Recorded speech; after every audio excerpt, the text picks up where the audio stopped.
And thank you so much for coming. Tonight is Biker Diva Motorcycle 101, and it's the relationship. Little announcements as far as I want to be sure and tell you that Cycle Connections is here tonight, and I don't know if you saw them last time, but they videotaped it for us, and they're here videotaping again tonight. If you go to cycleconnections.com, and you'll see some pictures from last time and a great article that they wrote, and you can also click on the video. So I just wanted to say thank you so much for coming tonight. We really appreciate it.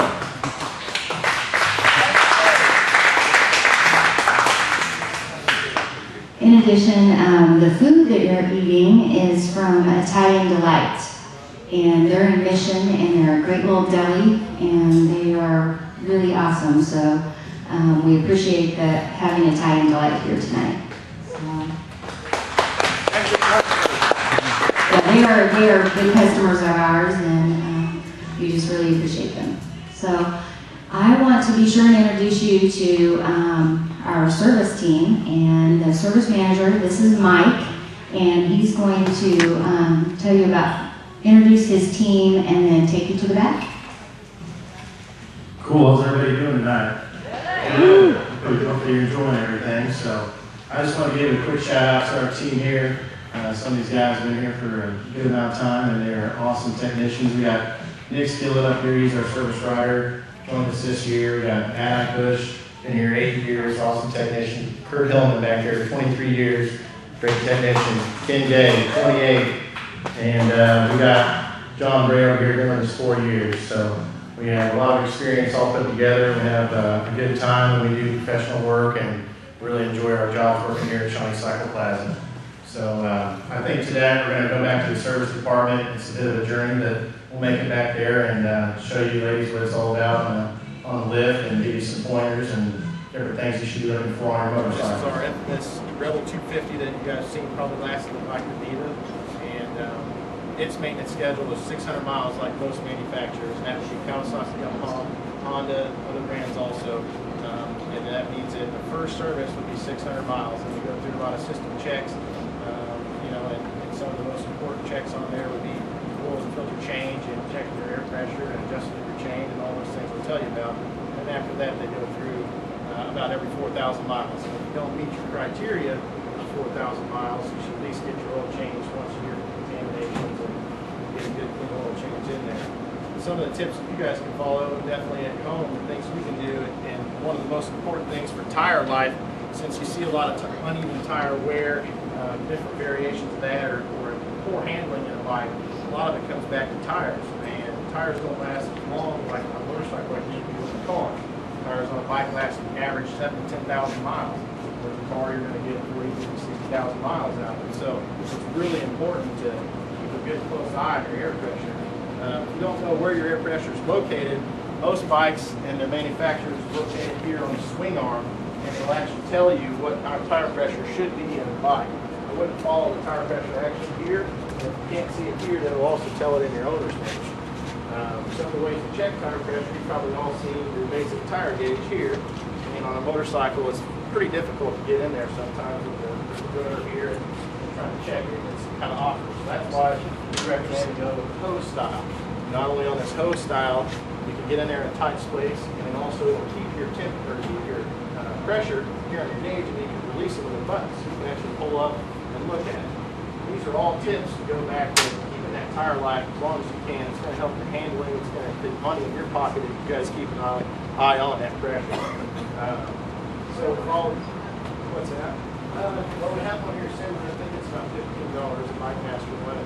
It's just it doesn't have hose on it, but again, it's a little shorter. It's a little easier to get on there, and it does keep the pressure on the gauge there.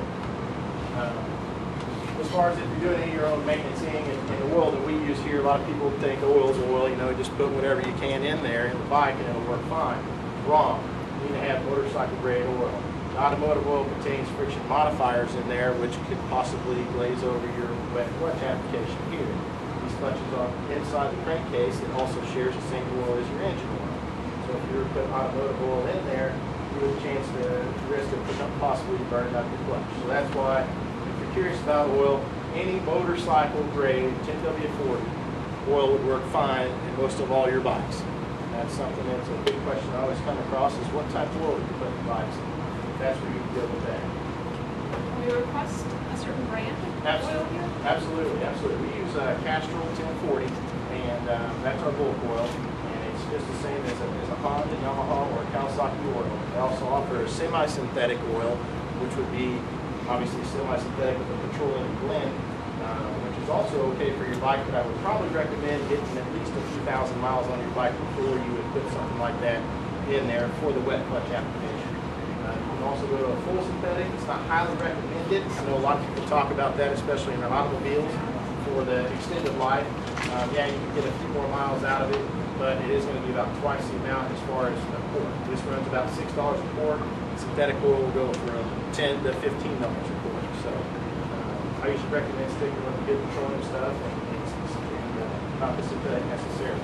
And if anybody has any questions along the way, feel free to speak up. And if you kind of cover some of the basic service things, the tires and checking them with the proper gauges, and easier to do it, and it's going to save you money in the long run. And the chain and on the shaft drives, they carry a fluid back here, and the fluid doesn't have to be changed out that often. I'd say probably every 20,000 to 15,000 miles would be about a service interval on a final drive, shaft drive bike. As far as the winter time though, like I was saying in Kansas, Missouri, here we are. We don't always get to ride. Last winter we had a pretty decent winter weather, so we could get out and do some more riding than we didn't anticipate. But there is months and days and weeks that bike does sit, and that's a whole another subject I'd like to touch base on as far as care for your bike in the winter time. A lot of the bikes are going to fuel injection now, to where the gasoline and the quality of our gasoline that we have in our motorcycles and our smaller carburetors isn't going to affect on a fuel injected bike, since it doesn't actually have a carburetor. It has a throttle body, which is a little bit different, so the fuel doesn't actually sit inside of the throttle body or the carburetor. And through the winter months, it's a little easier on that bike when you go to start it up that spring. Now, what I'd recommend to everybody, if they're not going to ride their bike for a few weeks at a time, is to keep some type of a fuel stabilizer in their gas tank. If you have a metal gas tank, it's always great to fill up your gas tank completely full with your stabilizer in there, so it prevents moisture from getting to those areas of tanks where your gas is not actually sitting.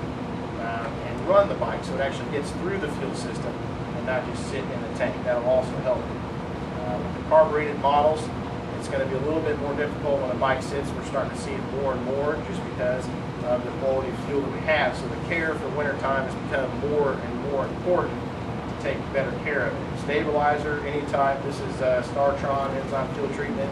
They make the Stay Bill, you've probably all seen for years and years now. And get it in the tank. It doesn't take very much, a couple ounces. Run your bike, make sure it gets in there, and then hopefully everything goes good for the winter time. Yeah. If you do ride it every couple of weeks, even through the winter, does that eliminate the need for that, or would you still recommend it? I'd probably still recommend it. Even in the summertime, if your bike's going to sit for 3-4 weeks, if you go out of town or whatever it may be, it's not a bad idea to do it. It's not going to hurt anything if it goes into your bike at all. It's just going to help preserve that gasoline from going stale and causing a problem. I can't speak for every bike, but this bike has to be equipped with what they call a pet cock here. And this here is an off, on, and reserve position. A lot of bikes have it. Some bikes have vacuum with not a turn off style pet cock. But another thing you can do once you get into the winter time is put that fuel tank, or put that stabilizer in your fuel tank, run your bike, and then after you get done running your bike, turn your fuel pet cock off. And you can do a couple different things. It gets a little bit more technical here, but turn it off and run it out of gas so it dies, and then that keeps that extra fuel out of the carburetor in the bowl there.